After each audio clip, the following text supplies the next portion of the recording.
اگر اس محبت کے اندر کوئی دنیاوی مطلب ہے، کوئی دنیاوی مطلب آ جائے تو پھر یقیناً یہ محبت کامیاب نہیں رہتی، یہ محبت اس کا پھر کوئی نتیجہ نہیں نکلتا، یہ محبت پھر ہمارے لیے تجارت کا ذریعہ نہیں بن سکتی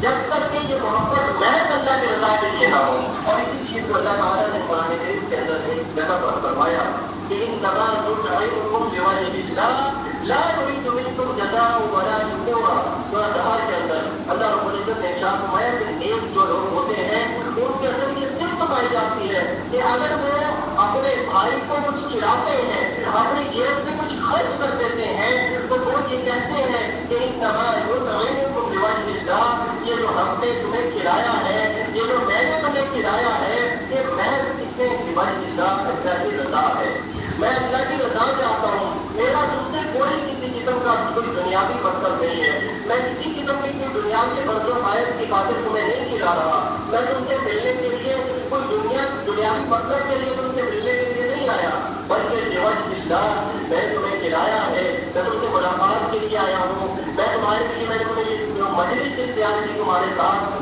لوجه اللہ، میرا مقصد محض اللہ کی رضا حاصل کرنا تھا۔ اور لوجه اللہ لا نريد منکم جزاء ولا شکورا، اور نیک بندے کے اندر یہ تمنا، یہ چاہت ہوتی ہے کہ مجھے اللہ کی رضا مل جائے، اور پھر وہ یہ بندہ کہتا ہے کہ لا نريد منکم جزاء ولا شکورا، اے میرے بھائی مجھے تم سے کسی قسم کا کوئی بدلہ نہیں چاہیے، مجھے تمہارا شکریہ نہیں چاہیے، میں صرف اور صرف اللہ کی رضا کے لیے تم سے محبت کرتا ہوں، اور میں نے اللہ کی رضا کے لیے اپنی جیب سے مال خرچ کیا، میں اللہ کی رضا کے لیے تم سے ملنے آیا، اور مجھے اللہ کی رضا کے لیے تم سے کسی قسم کا کوئی مقصد نہیں ہے۔ تب ہی جا کر انسان صحیح معنوں کے اندر نیک بنتا ہے، اور تب ہی جا کر انسان صحیح معنوں کے اندر جو ہے وہ جہنم سے نجات پا سکتا ہے اور جنت میں اپنا داخلہ ممکن بنا سکتا ہے۔ اللہ کے نبی صلی اللہ علیہ وسلم نے ارشاد فرمایا شعبہ ایمان کے اندر، آپ صلی اللہ علیہ وسلم سے سبق کے ساتھ حدیث ہے، آپ صلی اللہ علیہ وسلم ذکر کر رہے تھے کہ جنت کے اندر بہت ہی خوبصورت بالا خانے ہیں، ان کے دروازے بہت خوبصورت روشن موتیوں کی طرح۔ صحابہ کرام سے پوچھا کہ اللہ کے رسول وہ خوبصورت جو بالا خانے ہیں، یہ خوبصورت گھر جن کا آپ ذکر کر رہے ہیں یہ کن لوگوں کے ہیں؟ تو اللہ کے نبی صلی اللہ علیہ وسلم نے وہاں پر نہ تو انبیاء کا ذکر کیا، نہ وہاں پر شہداء کا ذکر کیا، وہاں اللہ کے نبی صلی اللہ علیہ وسلم نے ارشاد فرمایا المتحابون فی اللہ، یہ جو بالا خانے جن کا میں ذکر کر رہا ہوں، یہ خوبصورت گھر جن کا میں ذکر کر رہا ہوں، یہ اللہ تعالیٰ کی رضا کی خاطر آپس میں محبت کرنے والوں کو اللہ تعالیٰ عطا کرے گا، اللہ کی رضا کی خاطر آپس میں تعلقات نبھانے والوں کو اللہ تعالیٰ عطا کرے گا۔ اور والمتجالسون فی اللہ، اور یہ بالا خانے اللہ تعالیٰ یہ قیمتی گھر، یہ خوبصورت گھر ان لوگوں کو اللہ تعالیٰ عطا کرے گا کہ جو میری خاطر فی اللہ، اللہ تعالیٰ کی خاطر آپس میں مجالس قائم کرتے ہیں، ایک دوسرے سے ملنے کے لیے جاتے ہیں، ایک دوسرے سے ملاقات کے لیے جاتے ہیں، وہاں پر بیٹھتے ہیں، گفتگو کرتے ہیں، والمتجالسون فی اللہ، اور پھر اللہ نبی صلی اللہ علیہ وسلم نے ارشاد فرمایا کہ خوبصورت گھر، یہ خوبصورت بالا خانے اللہ تعالیٰ نے ان لوگوں کے لیے رکھے ہیں کہ جو آپس میں اللہ تعالیٰ کی رضا کے لیے ملاقات کرنے کے لیے کرتے ہیں، جو لوگ آپس میں اللہ تعالیٰ کی رضا کے لیے ملاقات کرتے ہیں ان لوگوں کے لیے اللہ تعالیٰ نے یہ بالا خانے رکھے ہیں۔ صحیح مسلم کے اندر ہے حضرت ابو ہریرہ رضی اللہ تعالیٰ عنہ بیان کرتے ہیں کہ آپ صلی اللہ علیہ وسلم نے ارشاد فرمایا کہ ایک شخص اپنے گھر سے نکلتا ہے اپنے بھائی سے ملاقات کے لیے، اپنے بھائی سے ملاقات کے لیے جاتا ہے، اور جب وہ اس کے گاؤں پہنچتا ہے اور اس سے ملاقات کے قریب ہوتا ہے اس کو راستے میں ایک فرشتہ ملتا ہے، بہت ہی خوبصورت حدیث ہے، راستے میں ایک فرشتہ ملتا ہے اور وہ اس سے پوچھتا ہے کہ تم کدھر جا رہے ہو؟ وہ کہتا ہے کہ میں فلاں جگہ پر میرا بھائی رہتا ہے، میں اس سے ملاقات کے لیے جا رہا ہوں۔ فرشتہ اس سے کہتا ہے کہ اس نے تم پر کوئی احسان کیا تھا کہ جس احسان کا بدلہ چکانے کے لیے تم اس کے پاس جا رہے ہو، یعنی تمہاری اس کے ساتھ کوئی دنیاوی جو غائب ہے، کوئی دنیاوی مقصد ہے کہ جس کے لیے تم اس کے پاس جا رہے ہو، کوئی مطلب ہے، کوئی دنیاوی مطلب، کوئی احسان ہے کہ جس کا تم بدلہ چکانا چاہتے ہو، کوئی اس طرح کا کوئی کام ہے؟ تو وہ شخص کہتا ہے کہ نہیں، مجھے کسی قسم کا بھی ایسا کوئی کام نہیں ہے، میں محض اللہ کی رضا کے لیے اس سے محبت کرتا ہوں، میں محض اللہ کی رضا کے لیے اس سے ملاقات کے لیے جا رہا ہوں۔ تو یہ فرشتہ ان سے کہتا ہے کہ جس طرح تم تعالیٰ بھی ان سے اس طرح محبت کرتا ہے. اللہ تبارک و تعالیٰ اس شخص سے محبت کرتا ہے کہ جو اپنے بھائی سے بغیر کسی دنیاوی برد و غائب کے محبت کرتا ہے. یہ محبت ایسی چیز ہے اللہ تعالیٰ کی محبت کو واجب کر دیتی ہے. یہ آپس کی محبت، آپس کا خوبصورت تعلق، آپس میں ایک دوسرے سے مل بیٹھنا، آپس میں ایک دوسرے کو کھانا کھلانا، آپس میں ایک دوسرے کے لیے دعوت کا اہتمام کرنا، یہ آپس میں ایک دوسرے کے سے ملاقات کے لیے جانا، یہ وہ چیزیں ہیں کہ جنہیں شاید آج ہم بہت معمولی سمجھتے ہیں. یہ آج وہ چیزیں ہیں کہ جنہیں شاید ہم وہ اہمیت نہیں دیتے کہ جس اہمیت کی یہ چیزیں حامل ہیں. یہ چیزیں جو ہم سے تقاضا کرتی ہیں، یہ چیزیں جس اہمیت کا ہم سے تقاضا کرتی ہیں، آج ہم نے ان چیزوں کو وہ اہمیت نہیں دی. آج ہماری ملاقات اللہ ماشاء اللہ اگر ہوتی ہے تو وہ اپنی کسی دنیاوی مقصد سے ہوتی ہے. محض اللہ کی رضا کے لیے سفر کرنا، اللہ کی رضا کے لیے اپنی جیب سے کرایہ لگانا، اپنی جیب سے خرچ کرنا اور پھر اپنے بھائی سے ملاقات کے لیے جانا، شاید اللہ ماشاء اللہ ایسا کوئی کرتا ہوگا. لیکن اس دنیا کی مصروفیت، اس دنیا کے اندر ہم لوگ اتنے مشغول ہو چکے ہیں کہ ہم اس چیز کی اہمیت کو، اس کی فضیلت کو، اس کے اجر کو ہم لوگ بھول چکے ہیں. ہم لوگ آپس کی ملاقاتوں کو ہم نے جو ہے وہ بہت ہی کم کر دیا ہے. ہماری ملاقاتیں، ہمارے تعلق، ہماری مجالس، ہماری محبت سب کچھ بہت کم ہو گیا ہے. اور البتہ جب اس جماعت کا آغاز ہوا تھا، جماعت المسلمین کا احیاء ہوا تھا، تب لوگوں کے درمیان ایک مثالی تعلق نظر آتا تھا. تب یہ مثالی نمونے نظر آتے تھے. ایک دوسرے کے ساتھ محبت، ایک دوسرے کے ساتھ تعلق اس طرح کے تھے کہ لوگ ایک دوسرے سے ملاقات کے لیے جاتے تھے، وقت نکالتے تھے. ایک دوسرے سے ملاقات کے لیے دوسرے شہر، دوسرے صوبہ تک لوگ سفر کرتے تھے، ملاقات کے لیے جاتے تھے. لیکن اب وہ چیزیں بہت کم نظر آتی ہیں. اس کی بہت زیادہ اہمیت، اس کی بہت زیادہ فضیلت اللہ تعالیٰ نے بیان کی، اللہ نبی صلی اللہ علیہ وسلم نے احادیث کے اندر بیان کی.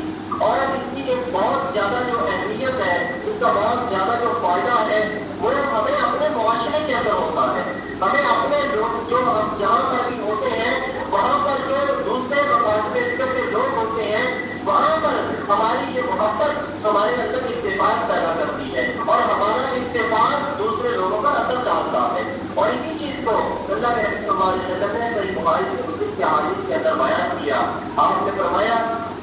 المؤمن للمؤمن کالبنیان، ایک مومن بندہ جو ہے وہ دوسرے مومن بندے کے ساتھ جب ملتا ہے تو وہ ایک مضبوط عمارت کی طرح آپس میں ہو جاتے ہیں، ایک مضبوط عمارت کی طرح آپس میں جڑ جاتے ہیں. اور پھر وہ کیا کرتے ہیں، ایک دوسرے کے لیے اور ایک دوسرے کے لیے تقویت کا باعث کرتے ہیں. ایک دوسرے کو پھر ایک دوسرے کے لیے تقویت کا باعث بن کر پھر وہ معاشرے پر اثر انداز ہوتے ہیں. وہ پھر معاشرے پر اپنے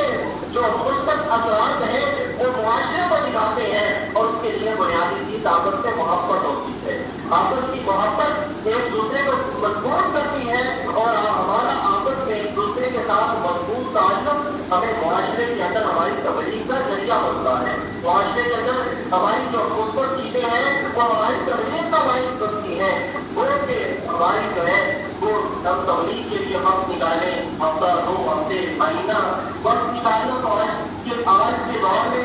تقریباً ہر شخص کے لیے مشکل ہو گیا ہے جس طرح کے معاشی حالات ہیں. لیکن اس حالات کے اندر کم از کم ہم اپنا آپس کے اندر تعلق کو مضبوط کر سکتے ہیں.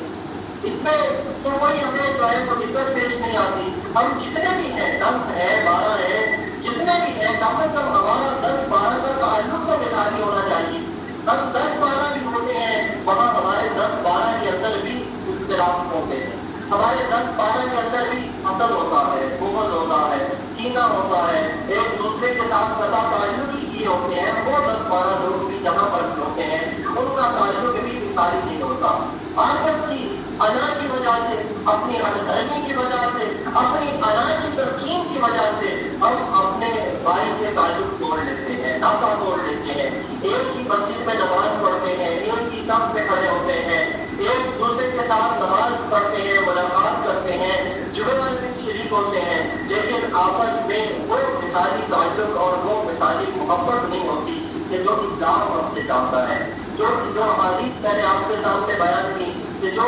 اہمیت جو فضیلت اسلام میں اس تعلق کی بتائی ہے وہ مثالی تعلق ہمارے اندر نظر نہیں آتا. اسی لیے ہمارا آپس میں یہ تعلق مضبوط نہ ہونا دوسروں کے اوپر بھی اثر انداز نہیں ہوتا. ہماری تبلیغ مضبوط نہیں ہوگی. ہماری تبلیغ و تربیت جو ہے وہ